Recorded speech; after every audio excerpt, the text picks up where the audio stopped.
আওয়ামী লীগ এদেশের মাটি মানুষের সংগঠন। আজকে আওয়ামী লীগ করলে আমার নেতা কর্মীদের উপর অত্যাচার করবে আর বসে বসে আমরা সহ্য করবো, এটা হয় না। ফ্যাসিস্ট ইউনূস তার কাজই ছিল শুধু হত্যা করা, নির্যাতন করা, দখল করা, আর তার হাতে তার সাথী হলো কারা? বিএনপি জামাতের জঙ্গিরা।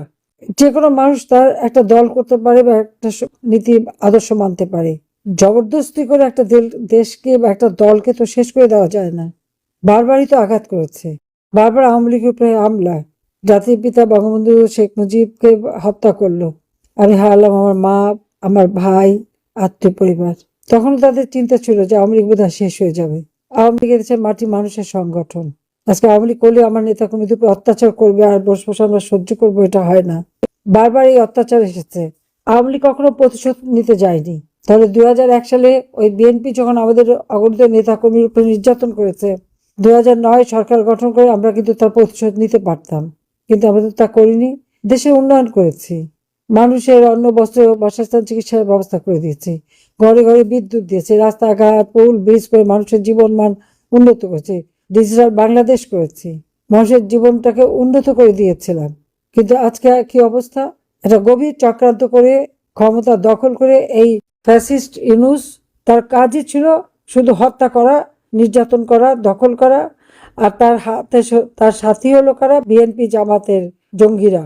যত সন্ত্রাসী জঙ্গি এবং বিএনপি, ছাত্রদল, শিবির, জামাত, হিজবুত তাহরীর, এই সমস্ত জঙ্গি সংগঠন, এরাই হচ্ছে ইউনূসের শক্তি। আর তাদের দোষর পুলিশ। পুলিশের কথা হচ্ছে, পুলিশের তো লজ্জা হওয়া উচিত যে এভাবে এই বিএনপি, জামাত, শিবির মিলে ইউনূসের হাতে, ইউনূসের সেই এনসিপি তার যে দল বানিয়েছিল সমন্বয়করা, যেভাবে পুলিশকে মেরে পা বেঁধে ঝুলিয়েছে, ঝুলিয়ে ঝুলে হত্যা করেছে, একইভাবে আওয়ামী লীগ, ছাত্রলীগ, স্বেচ্ছাসেবক লীগ, যুবলীগের নেতা কর্মীকে ওইভাবে নির্যাতন, হত্যা করেছে। পুলিশের হত্যার বিচার হবে না, অর্থাৎ পুলিশের পরিবার, তার বাবা মা, তার ছেলে মেয়ে, তার স্ত্রী, তার কেউ স্বামীর হত্যার বিচার পাবে না, সন্তানরা বাবা হত্যার বিচার পাবে না, বাবা তার সন্তানের হত্যার বিচার পাবে না, তাদেরকে দায় মুক্তি দিয়ে দেওয়া হয়েছে। কিন্তু মামলাগুলি মিথ্যা মামলা, সব আওয়ামী লীগের বিরুদ্ধে। ইউনূস তো এই দেশটাকে ধ্বংস করে দিয়ে বিদায় নিয়েছে, বাধ্য হয়েছে বিদায় নিতে। আর নির্বাচনের নামে একটা প্রহসন, জনগণের ভোটটা চুরি করে একটা প্রহসন করে ক্ষমতায় বসেছে এখন কে? বিএনপি আর জামাত মিলে। এরা তো এতদিন ইউনূসের ভাড়া খাটতো, এখন তারা ক্ষমতায়, তারা মনে করছে দিন যে বোধহয় এভাবেই চলবে। এভাবে চলবে না।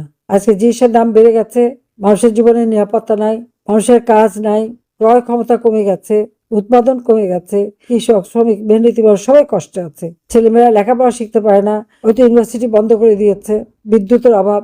এই অবস্থা ওই আওয়ামী লীগ থাকতে তো এই অবস্থা ছিল না। মানুষের ঘরে ঘরে খাবার ছিল, ঘরে আলো ছিল, বিদ্যুৎ ছিল, জীবনে শান্তি ছিল, নিরাপত্তা ছিল। তারপর আওয়ামী লীগ নেতা কর্মীর উপর এত অত্যাচার, এত নির্যাতন। আমি আপনারা যে যেভাবে পারেন, আপনাদের যাদের যাদের উপরে নির্যাতন হয়েছে, আপনারা মামলা দায়ের করে রাখেন। থানা মামলা না নিলে অনলাইনে না হলে রেজিস্ট্রি করে কিন্তু একটা নালিশ করে রেখে দেন, এগুলি হিসাব হবে ইনশাল্লাহ। জানি না, আমার বেঁচে থাকার কথা না, কারণ এবারে আন্দোলনে তো লক্ষ্য ছিল আমি আর রেহানা আমাদেরকে মেরে ফেলবে, কারণ বাবা মা সবাইকে হত্যার পর আমরা দুজনই বেঁচে ছিলাম। 21 আগস্ট গ্রেনেড হামলায় আমাকে হত্যার চেষ্টা করেছিল খালেদা জিয়া, তারেক জিয়া, তাও বেঁচে গিয়েছিলাম। কোটলিপাড়া 76 কেজি বোমা পুঁতে রেখেছিল, সেখান থেকেও বেঁচে গিয়েছে। এরকম বহুবার সরাসরি গুলি, অনেক কিছু করেছে, কিন্তু আল্লাহ কেন যেন বাঁচিয়ে দেয়। এবারে বোধহয় বাঁচিয়ে দিয়েছে। এই যে অন্যায়গুলি হচ্ছে আপনাদের উপর, এই অন্যায়ের একটা প্রতিকার করব, যারা অপরাধী তাদের বিচার করব। যেরকম যুদ্ধ অপরাধীদের বিচার করেছিলাম, আমার বাবা মা, ভাই বোনদের যারা হত্যা করেছিল তাদেরকে দায় মুক্তি দেওয়া হয়েছিল, কিন্তু তাদেরও বিচার করেছে। ইনশাল্লাহ এই বিচারও হবে, পুলিশ হত্যার বিচার হবে। আজকে আমাদের দেশের মানুষের উপর যারা নির্যাতন করেছে, আওয়ামী লীগের নেতাকর্মীর উপর নির্যাতন করেছে বা হত্যা করেছে, তাদের বিচার ইনশাল্লাহ করব। দোয়া চাই, দোয়া করবেন যেন সেই দিনটা দেয়, এবং সেই দিন বেশি দূরে না। আমি আছি সবসময় আপনাদের পাশে, আমি থাকবো। আপনারা ভালো থাকেন। এই রমজান মাস, রমজানের মোবারকবাদ জানাই। আল্লাহ রাব্বুল আলামিনের কাছে দোয়া করেন এই দুঃশাসনের হাত থেকে, কারণ এক চোর গেছে, ডাকাত ক্ষমতা বসছে, অস্ত্র চোরা কারবারি, গ্রেনেড হামলাকারী, দুর্নীতিতে দায়যুক্ত সাজাপ্রাপ্ত আসামি, যেখানে আমেরিকার FBI সাক্ষী দিয়ে শাস্তি দিয়েছে, তারাই এখন ক্ষমতায়। কি দুর্ভাগ্য বাংলাদেশের, কত গুণের অধিকারী এক একজন। দেশটা চালাবে কি? এত লুটি খেতে এসছে, কিন্তু একদিন এই দেশ ফিরে আসবে, আবার দেশের মানুষ শান্তি পাবে। যখন বেঁচে আছি নিশ্চয়ই আল্লাহ তো বাঁচিয়ে রেখেছে একটা উদ্দেশ্য নিয়ে, সেটা বিশ্বাস করি। তো যত দূরে থাকে আমি আপনাদের পাশে আছি। ভালো থাকবেন আর দোয়া করবেন যেন এই অন্যায়ের বিচার করতে পারি, অন্যায়ের প্রতিকার করতে পারি। জেলখানার মধ্যে আমাদের নেতাকর্মীদের উপর অকথ্য অত্যাচার চলছে। যাক, আমি এটুকু বলে শেষ করি। আজকে রমজান মাস, আর আপনাদের সময় নিতে চাই না। সবাই ভালো থাকেন, সুস্থ থাকেন। খোদা হাফিজ। জয় বাংলা, জয় বঙ্গবন্ধু। বাংলাদেশ চিরজীবী হোক।